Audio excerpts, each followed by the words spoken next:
അമേരിക്കയിൽ Donald Trump ഭരണകൂടം കൊണ്ടുവന്ന പുതിയ നിയന്ത്രണങ്ങൾക്ക് ഒരു ഫെഡറൽ അപ്പീൽ കോടതി സ്റ്റേ നൽകിയിരിക്കുകയാണ്. ഈ നിയന്ത്രണങ്ങൾ ലക്ഷ്യമിട്ടത് രാജ്യത്ത് വാണിജ്യ ഡ്രൈവിംഗ് ലൈസൻസുകൾ നേടുന്നതിനുള്ള കുടിയേറ്റക്കാരുടെ വഴിയായിരുന്നു. വ്യാഴാഴ്ച വാഷിംഗ്ടൺ DC-യിലെ ഒരു കോടതിയാണ് ഗതാഗത സെക്രട്ടറി സീൻ ഡഫി മുന്നോട്ട് വെച്ച ഈ നിർദ്ദേശങ്ങൾ നടപ്പാക്കാൻ കഴിയില്ലെന്ന് വിധിച്ചത്.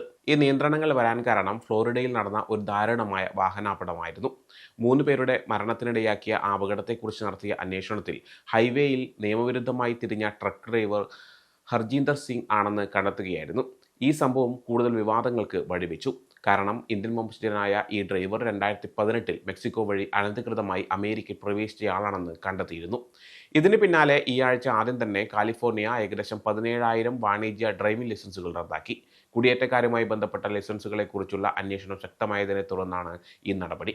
ഫെഡറൽ മോട്ടോർ കാരിയർ സേഫ്റ്റി അഡ്മിനിസ്ട്രേഷന്റെ കണക്കുകൾ കോടതി ചൂണ്ടിക്കാണിച്ചിട്ടുണ്ട്. ഈ കണക്കുകൾ പ്രകാരം രാജ്യത്തെ ആകെ വാണിജ്യ ഡ്രൈവിംഗ് ലൈസൻസുകളിൽ വെറും 5% മാത്രമാണ് കുടിയേറ്റക്കാരുടെ കൈവശമുള്ളത്.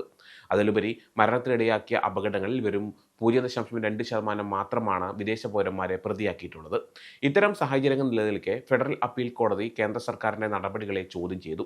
ഈ നിയമം രൂപീകരിക്കുന്നതിൽ ശരിയായ നടപടിക്രമങ്ങൾ പാലിച്ചില്ലെന്ന് കോടതി പറഞ്ഞു. കൂടാതെ ഈ നിയമം എങ്ങനെ സുരക്ഷ വർദ്ധിപ്പിക്കും എന്നതിന് തൃപ്തികരമായ വിശദീകരണം നൽകുന്നതിൽ ഉദ്യോഗസ്ഥർ പരാജയപ്പെട്ടുവെന്നും കോടതി നിരീക്ഷിച്ചു. ഇതിനോട് പ്രതികരിച്ചുകൊണ്ട് ഗതാഗത വകുപ്പിലെ ഒരു വക്താവ് പറഞ്ഞത്, ഇത് കേസിന്റെ യഥാർത്ഥ വിഷയത്തിലുള്ള വിധിയല്ല. യോഗ്യതയില്ലാത്ത വിദേശ ഡ്രൈവർമാരെ അമേരിക്കൻ റോഡുകളിൽ നിന്ന് അകറ്റി നിർത്താൻ സെക്രട്ടറി ഡഫി തുടർന്നും പ്രവർത്തിക്കും എന്നാണ്.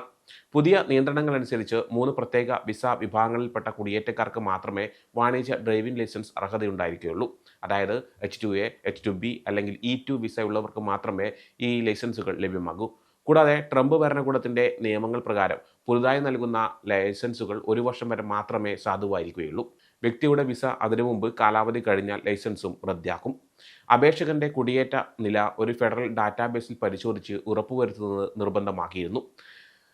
ഹർജീന്ദർ സിംഗിന്റെ കേസ് ഈ ഓഗസ്റ്റിൽ അമേരിക്കൻ രാഷ്ട്രീയത്തിൽ വലിയ ചർച്ചകൾക്ക് വഴിവെച്ചിരുന്നു.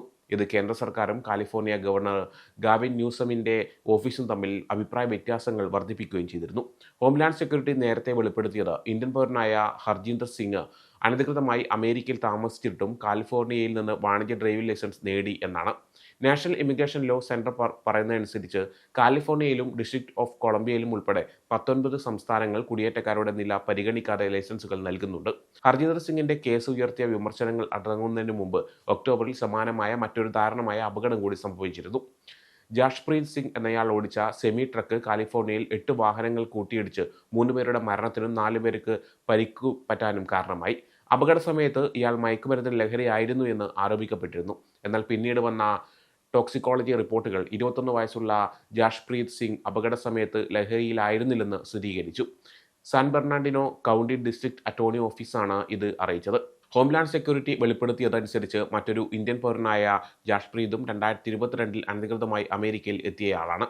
ഈ കേസിൽ കോടതിയുടെ വിധി കുടിയേറ്റക്കാരുടെ ഡ്രൈവിംഗ് ലൈസൻസ് സംബന്ധിച്ച ചർച്ചകൾക്ക് പുതിയ വഴിത്തിരിവായിരിക്കുകയാണ്. നിയമപരമായ നടപടിക്രമങ്ങൾ പാലിക്കാതെ കൊണ്ടുവന്ന നിയന്ത്രണങ്ങൾ നടപ്പാക്കാൻ കഴിയില്ലെന്ന് കോടതി വ്യക്തമാക്കിയത് ഭരണകൂടത്തിന് തിരിച്ചടിയായി. എന്നാൽ സുരക്ഷ ഉറപ്പാക്കാനുള്ള ശ്രമങ്ങൾ തുടരുമെന്ന് ഗതാഗത സെക്രട്ടറി സീൻ ഡഫി അറിയിച്ചിട്ടുണ്ട്. ഇത് അമേരിക്കയിലെ കുടിയേറ്റ നയങ്ങളിലും ഡ്രൈവിംഗ് ലൈസൻസ് നിയമങ്ങളിലും കൂടുതൽ ചർച്ചകൾക്ക് വഴിവെക്കുമെന്നാണ് പ്രതീക്ഷിക്കുന്നത്.